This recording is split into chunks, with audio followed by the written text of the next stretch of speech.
Comment indexer facilement et rapidement votre site WordPress et en même temps le connecter à Google Analytics? On va voir ça ensemble. Alors moi, je vais sur mon site WordPress et pour pouvoir l'indexer, tout d'abord, je vais aller dans Réglages, dans l'onglet Lecture et je vais m'assurer que la case ici n'est pas cochée. Sinon, votre site ne pourra pas être indexé auprès des moteurs de recherche. Donc une fois que la case est décochée, je vais aller sur Extensions et je vais venir installer l'extension qui se trouve juste là. C'est l'extension Sitekit par Google. C'est une extension qui va nous permettre de facilement relier notre site web à la Google Search Console afin d'envoyer nos différents éléments auprès de Google, d'indexer notre site, d'envoyer notre sitemap, etc. Et il nous permet aussi de connecter Google Analytics. Une fois que c'est activé, je clique sur configurer ou sinon je vais directement dans ma sidebar sur Sitekit. Hop. On clique sur connexion. On se connecte à Google. Ici, je vais prendre ce compte Google. On fait continuer. On sélectionne tout. On fait continuer. Demander à Google, on clique sur valider.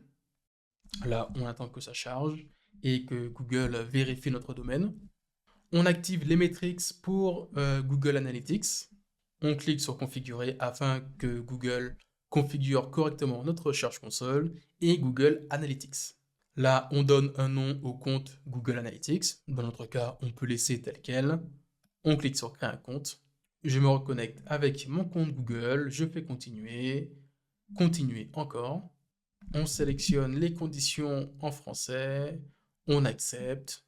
J'accepte. On clique sur le bouton pour retourner au dashboard. Ensuite, je vais sur Google Search Console. Je tape Search Console. Je me connecte avec mon bon compte Gmail. Je sélectionne la propriété que j'ai reliée. Avant, il fallait rajouter un code sur le site, etc., etc. Alors qu'avec WordPress, c'est ultra rapide. Bon, dans mon cas, j'ai aucune donnée qui remonte pour l'instant, mais au bout de 48 heures, vous allez avoir les données qui vont venir se synchroniser. Mais ce n'est pas tout.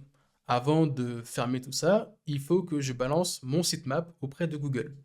Votre sitemap, sur votre site, il est normalement créé par votre plugin de SEO. Ça peut être RankMath ou Yoast SEO. Dans mon cas, c'est avec RankMath. Donc pour le retrouver, je vais dans Réglages et plan du site. Et mon plan du site, c'est celui-ci.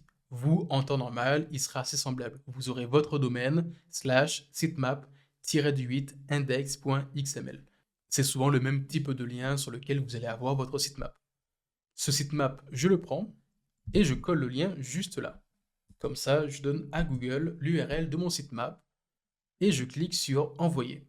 Hop, je recharge ma page et là, je vois que l'opération a bien été effectuée. Dernière chose, ici dans la barre de recherche, je vais venir rentrer mon nom de domaine. Je clique sur entrée et je vais venir demander une indexation à la main.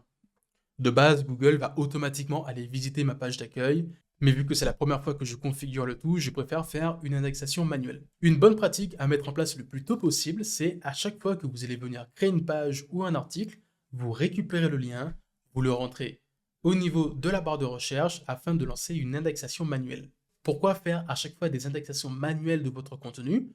Vous pouvez attendre que Google le visite. Par contre, ça peut prendre des fois un peu de temps. Alors que si vous faites une indexation manuelle, en 24-48 heures, votre page, votre article est indexé. Alors que Google, des fois, peut prendre pas mal de temps. Il peut des fois même prendre jusqu'à 2 semaines pour indexer votre page. Normalement, si vous n'avez... Et en plus d'avoir configuré Google Search Console, en même temps, on a aussi configuré Google Analytics. Donc pareil, si vous allez sur Google Analytics. Alors, une fois connecté à Google Analytics, j'ai un petit message rouge qui s'affiche. Je clique sur accéder à la configuration de flux pour pouvoir créer un flux. Donc c'est un flux web. Ici, je rentre le domaine de mon site qui est bien en HTTPS. Je rentre un nom à mon flux. Je clique sur créer et continuer. Et parfait. Et là, j'ai plus qu'à attendre entre 24 et 48 heures, plutôt 48 que 24, le temps d'avoir des remontées au niveau de Google Analytics. Et donc voilà comment on indexe son site sur WordPress et qu'en même temps on configure Google Analytics.